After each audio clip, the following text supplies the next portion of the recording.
Nauwi sa engkwentro ang buy-bust operation sa isang kondo sa Maynila. Patay ang suspect sa pagbebenta ng ecstasy at shabu matapos umano ang agaw ng baril. Umaaksyon si Justin Punsalang.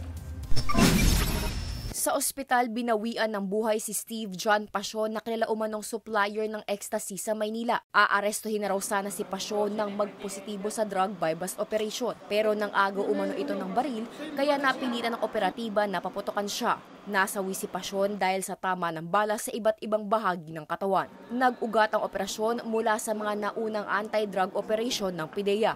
This is actually an offshoot anti-drug operation na kinandak ng PIDEA sa mga high-end condominiums din. Yung isa sa Makati and the other one sa Quezon City. Ayon sa PIDEA, naging modus na ng mga drug pusher ang pagkuha ng condo unit. Sa isang condominium, unang-una, very strategic yung position niya. Pangalawa, meron din siyang sariling security. And then yung mga naman dyan, yung mga owners, halos hindi naman magkakilala. Naaresto naman ang live-in partner ni Passion na si Sofia Mercado na isa namang part-time model. Pero wala raw siyang alam sa transaksyon ng iligal na droga. Hindi po, wala po akong alam sa korte na lang po ako magpapaliwanag.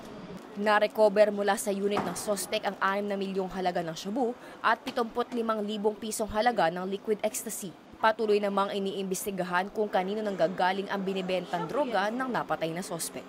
Umaaksyon, Justin Punsalang, News 5.